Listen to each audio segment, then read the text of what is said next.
All right, what is good, ladies and gentlemen, is the Mass Reviewer back again with another review, and today we are doing a review for Shrek the Third. That is right, this is the third Shrek film, and it is a rewatch for me. And I will just preface this by saying that I think it was better on rewatch, definitely. And to be honest, I think this one is probably definitely better than the second one, in my opinion. And it may be a hot take. I do know that a lot of people consider the second film to be the best one in the franchise, and they do a lot of people I do know consider the third one to be the worst one in the franchise. But honestly, I like the third one better than the second one, and we will get into it, starting off with the plot. So the plot of this film is that, for one, I can very much appreciate just the fact that this film, it's not like the second film did a repeat kind of the themes of the first film, where it's like, not the themes necessarily, but like the first film was all about Shrek being self-conscious about him being an ogre and stuff, and like him being closed off to people because of the fact that he's an ogre. So I can appreciate this film definitely still has like moments like that where it's like Shrek feels kind of like he feels like sometimes that, and it's not necessarily like he doesn't feel self-conscious anymore about himself being an ogre, but he does, but for different aspects. It's not like the fact that everyone like hates him because he's an ogre. He feels self-conscious because in this film he finds out that Fiona is pregnant and that he is going to be a father. So I do like the fact that we're actually focusing on a different aspect. It's not just him being self-conscious about, like, it's him being self-conscious about him being an ogre, but for the fact because he's worried about him affecting someone else and not necessarily about like him receiving like hate from others or something like that. So yeah, basically this film, Fiona is pregnant, and that's honestly, it doesn't really affect the plot too much. It's just kind of like this thing in the background that is in the back of Shrek's mind for a lot of the film. But basically,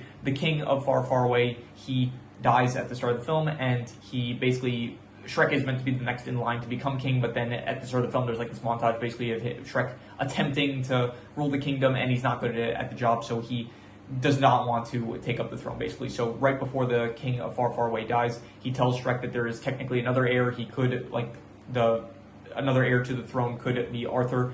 And so the film is basically Shrek goes to Worcestershire, I think it's called. That might be a reference to something in mythology that I'm not aware of, but he goes to this high school basically called Worcestershire, and he finds Arthur, like King Arthur from the legends and stuff, basically, but he is a loser, basically. No one's like, yeah, he's definitely like the high school loser, basically. So Shrek basically, like, he says like, okay, you're gonna be the next king, and so Arthur, being in the state that he's in, being a loser, he is very willing to go with Shrek, and Donkey and Puss, they're also along for the journey, and so they go now they're on a journey basically back to Far, Far Away. While this is happening, the villain of the film is Prince Charming. Prince Charming, he was in the last film, but this film he actually takes up the role of being the main villain. And honestly, I really do like the actual like motivation of the villain. Like, he recruits all these other villains that are from fairy tales, where they are usually the villains of their story, except in the case of, like, for some reason, I guess, the Red Riding Hood fairy tale, for some reason, the wolf is the one that's like with the good guys, and Red Riding Hood herself, she's like a thief, I guess, in this universe. But anyway, so the villains, they actually, I do like that concept of like what happens to these villains, that it's like after in these fairy tales you hear of what happens to the villains of the fairy tales afterwards. So to be honest, they don't like explore it too much. It's just kind of like there's like one initial speech that Prince Charming gives, basically like to recruit the villains into helping him take over Far, Far Away. And then at the end of the movie, there is like this speech that Arthur gives, telling them like, hey, just because people think of you as the villain, it doesn't mean you are, basically. So it's not really explored too much in depth, but I do like the motivation that they have going on. It's better than, I think, the fairy godmother from the last film, where it's like, what was her motivation even? Like, she just wanted, like, I guess, Prince Charming to become ruler of Far, Far Away, but she didn't actually, like, she told the king of Far, I forgot his name, Harold, I think his name was, so she told him, like, oh, kill Shrek, and so her whole goal was to basically just, like, I don't know, she was just, like, working in order to help her son, I guess, which is a fine motivation, but at the very least, this film, it feels like Prince Charming, he directly is trying to become king himself, whereas like in the last film, like, fairy godmother was trying to make Prince Charming king. So at the very least here, it's not like we have a character that's trying to, his villainous motivation is for himself, which I think is like just better. So anyway, so yeah, afterwards, so Arthur, he actually finds the Puss and Donkey, they don't do a good job selling the job of being king to Arthur, so he ends up getting really nervous. He doesn't actually want to go be king anymore, and he tries to go back, but anyway, the ship that they're on ends up crashing.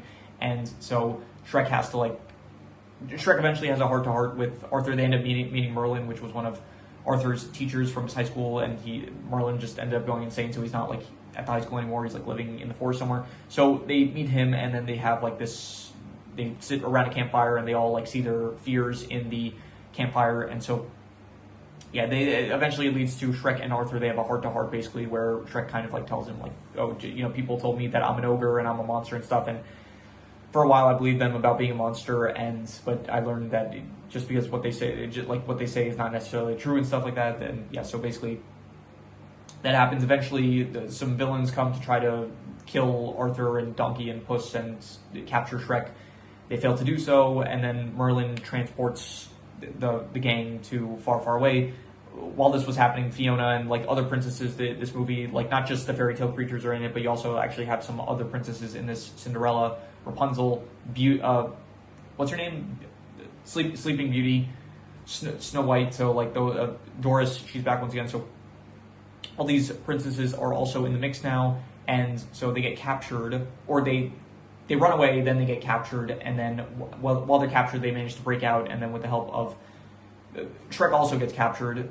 Arthur gets captured as well, but then Shrek kind of lies and reveals the truth to Arthur at the same time in order for Prince Charming to show like, oh, Arthur is not on Shrek's side anymore, so that way Arthur could escape basically. And then from there, Prince Charming's ultimate plan is basically like put on this live performance where he kills Shrek, and then he becomes the new ruler of Far, Far Away. And then but like I said, the Fiona and the rest of the princesses, along with like Donkey and Puss, who are also captured, they end up escaping. By the way, during the teleportation that Merlin did, Puss and Donkey, they end up switching bodies, so they are so for like the second half of the film, they're pretty much in, not the second half, but like the last third of the film, they're like in separate, but they swap bodies basically. So, and so the final confrontation happens. Prince Charming is putting on his play. It's not really going well, and Shrek is still like kind of stealing the spotlight from him, and he is about to kill him, but then everyone like comes in. They save basically where the rest of the princesses, the fairy tale creatures, everyone shows up in order to save Shrek, but the other bad guys are also there in order to stop them. And this is when Arthur gives his speech basically saying that, oh, just because you're a bad guy doesn't mean you actually have to take the role of a bad guy, and you like the only thing stopping you from achieving what you want is like yourself and stuff. Basically gives a motivational speech, and then from that everyone's like, you know what, you're right, we won't be villains. And so they saved. And Shrek, the final scenes of the film are basically Shrek and Fiona, their children are born, and so it just kind of shows a bit of a montage of like them being parents, and that is basically where the film ends. So honestly, I like this. I think probably the benefit is that I like the last film does not have a clear end goal in mind. It's just kind of like Shrek and Fiona at far, far away, and then there's like this stuff going on in the background, I guess, where it's like the king is plotting against Shrek as well as I guess fairy godmother. And then, like, only towards like halfway, there's this whole thing with Shrek turning into human as well as Fiona and stuff. And this film also has like body swap hijinks, but at the very least, that's kind of like a side plot, and it's not like they're trying to make it the main focus. In the last film, if they were going to have like Shrek become human, I think they maybe should have done it earlier. But anyway, so the last film just feels like it has too much going on. This film, it feels like a lot simpler, where it basically just has like two things going on with Shrek trying to get Arthur and Prince Charming basically teaming up with the villains in order to take over Far, Far Away. So it feels like a lot simpler, which I like better. And so overall, the plot I would give like probably, I'm not going to say like a 4 out of 5, but I'll give it like a, honestly, I might even be generous and give it like a 4 out of 5. I would say, I don't know if it was a good plot. It was definitely an alright plot, and I'll just be harsh with it. I'll just give it like a 3 to 5, I'll say. It was an alright plot, definitely not as good as like the first film still. The first film still, the plot there was like the cleanest and the one I liked the best still. Second film, I didn't really like the plot that much. This one is like comfortably in the middle. I would say like it's an alright plot. I definitely think that it is good that it's like much simpler compared to the last film, but I wouldn't say it's like one of my favorite plots or anything like that. So in terms of the characters, this one definitely has a lot more characters. I think that Prince Charming as the villain, I think he works. I think that he's entertaining enough. He doesn't feel like as threatening, I would say, as someone like Fairy Godmother or Lord Farquaad even, but he still feels like he's got a good amount of like charisma, I would say, to be able to take up the role of the lead villain. I do like the motivation once again of like him being, he like was supposed to become king from the like in the last film, and now that his plans failed, and so he's kind of like the it's like the fairy tale happily ever after happens, but then it's like I like the fact that I kind of wish that they focused on this a bit more, where it's like the aspects of these fairy tale like characters that are not part of the happily ever after. I kind of wish that they did a bit more than just like 2 scenes of like just someone giving a speech to motivate them to do stuff. So I do think that it like logically, I like that this feels like a better motivation compared to like the last film, where it's like Fairy Godmother, she just wanted Prince Charming to become king of Far Far Away, which it feels like just kind of shallow. Like at the very least, like Farquaad, he wanted to become king, but it was for himself.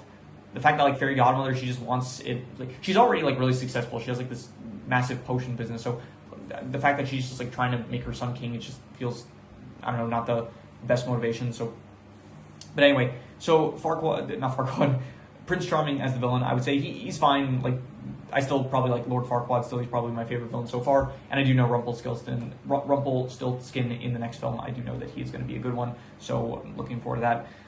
Yeah, besides him, Shrek is good. Arthur is good, I would say, as well. Donkey, Puss, I think that they are also good. The body swapping, it's fine. Not really any thoughts on that. I think that Fiona, the rest of the princesses, I like the addition of the rest of the princesses. I think that they are, just good additions. They're not going to really be in the next film, but, it's fine, I guess, for this film. Overall, there's a lot of characters. Now, Merlin, he was good. I would just give, like, a 6... I'll go like a 6 out of 10. Honestly, there's a lot of characters and they don't do the best job of like giving spotlight to each one of them. Like some characters maybe have, I don't know, it feels like the cast is like a lot bigger now compared to what we started with in the first film, where it was basically just like Shrek, Donkey, Fiona, Farquaad, and like that was it, and like Baby Dragon. But now it's like there are a lot more characters. Even so, I'm just gonna give it like a 6 out of 10. I'll say the characters are above average, I would say. In terms of the settings, there is, let's see here, there's Far Far Away, which it's not as good as like the last film. I did kind of like Far Far Away. It's like the introduction from the last film, and now it's like we've already seen Far Far Away, so it doesn't feel as fresh anymore. Besides that, there is the actual like Worcestershire high school that Shrek, Donkey, and Puss go to, where they meet Arthur. That was fine, I guess. It's like just more expanding the world of like Shrek, I guess. So there's like the forest where they meet Merlin. There is a boat that they're on, and yeah, honestly, none of the settings I really care for too much. I'm just gonna give like a 5 out of 10 for the settings. It's fine. I always forget. I always like the settings. I always like focus mainly on like the actual physical settings, but I do also like have to remember a lot of the time that I should also rate it on the actual world itself. But I never end up I always forget to do that. The world itself, like, it's meant to be like a parody of like fairy tales and stuff, I guess. I'm not really gonna rate that aspect because I always forget to do it, and I'm not gonna like I guess if I always forget to do it, it's not important enough for me to really rate it on the aspects of like the world itself rather than like the settings, I guess. So the world is fine. Like it's a fine world. Like I don't, not one of my favorites, not one of the worst. I'm not really gonna speak on it too much. In terms of the art style, it is getting a bit more modern, I'd say. Like it's not 2001 anymore. I don't actually remember what year this film came out, but I'm not gonna bother checking really. But it still looks, I would say, a bit dated. Like I think that when you get to the fourth film, it does look like a decent amount like more modern, I would say. But even so, the art style, I would just give it like I'm still just gonna give like a 5 out of 5, not a 5 out of 5, a 5 out of 10, because it's just like, again, I just don't really care for this art style. Like I don't know, I like the more. I say this in like a lot of my, when I'm critiquing the art styles, I just tend to like the more cartoony ones, and this one looks less cartoony and a bit more on the realistic side. So anyway, in terms of the comedy, this one had some good moments, like the one where it's like they're pretending like Shrek is this actor that needs his like, I don't know, trailer set up for him or something like that. That was a good one.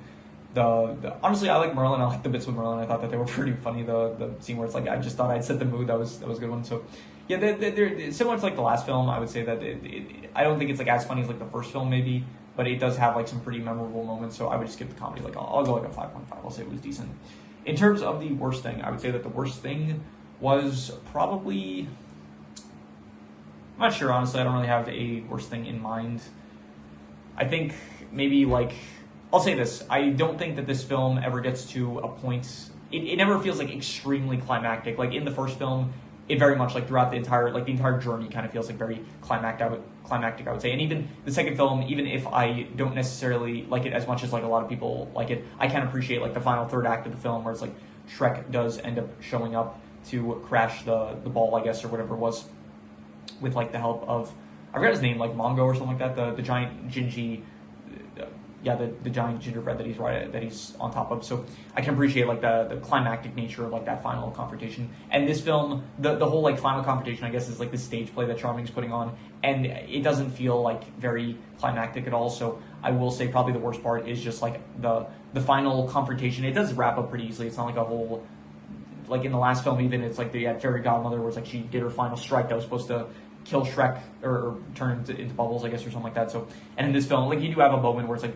Prince Charming, but this is like kind of after the confrontation's done. It's like Prince Charming does like his one last attempt to kill Shrek, and it's like he goes to stab him with a sword, but he misses, and so yeah, that didn't work. So I'll say the worst thing probably was like the actual nature of like the final third act of the film. It didn't feel as climactic as I would hope. So I would give that probably like a 4.5, I'll say, for like the climactic nature of the film. In terms of the best thing, I would say the best thing is probably, I'm not sure, nothing really comes to mind, to be honest. Yeah, I can't think of anything at the moment, so I am just going to use the best score, which I gave the plot, which I gave a 3 out of 5, so I'll just go ahead and like another 3 out of 5 for the plot. And yeah, I think the plot was definitely more enjoyable than the last film, I'll say. And so, yeah. Any extra notes I have here? Let's see here. There was a Singing in the Rain reference. Yeah, Donkey singing Good Morning at like one of the first scenes of the film. That was cool to see. And let's see here. What else? Anything else? They are a bit on the nose. Like, there is like the film is like Shrek is kind of self-anxious about like being a father, and the fact that he won't be a good father to like his kids and stuff. And I don't think that it's like I've heard criticism. Like I did mention, I used to watch Shrek for this, and I do know that like he doesn't like this film. And I think I remember in like a video that he did for the movie, he said something about like how it's very on the nose and stuff of like him being a father, with like Charming saying you really do have a way with children. I don't think that part was like very on the nose, but when it does get to the part where it's like he's speaking with this guard that's I don't know, one of the stage workers for the play, the guard's like, oh, it's Bring Your Kid to Work Day, and it's like, I'm so happy like a monster like me could have like a great child like you or something like that. I think that's when it gets a bit on the nose, I would say. So I do think that, yeah, they maybe push it a bit too much. Like, if they cut back a bit, like, I don't know. Most of the time where they're focusing on it, I honestly don't really have a problem with it. It's just like that, maybe that one specific instance they could have done without, because it does feel like a slight bit on the nose of like, oh, who knew a monster like me could like find happiness like thanks to a child or something like that. So yeah, anyway, so that's all the extra, so I'm going to do the calculations. So King Crimson. Alright, so it ends up coming out to about a 5.5, which would be decent, and I think I'd give it like a bit higher than that. I think I gave the last film, I think I said like a 5.5, I called it decent. I think I would give this one, I definitely liked better, I think, and I would probably give it like around I think like a 6 out of 10. I think I'd say it's like above average. It's still definitely not on the level as the first film. The first film still is so far my favorite, but I kind of personally think that I like this one a bit better than the last one, I would say. So yeah, but once again, maybe, who knows, maybe my thoughts will shift, and yeah, after I let my thoughts marinate a bit longer, then maybe it'll shift for the final film ranking that we will do after I review the final film. And so yeah, that is pretty much all there is to it. So if you have any recommendations, any shows, movies, video game stories, anime, manga, web series, anything that you want me to review, leave it in the comments and I will maybe possibly check it out. With that said, that is pretty much all there is to it, so let's leave it at that.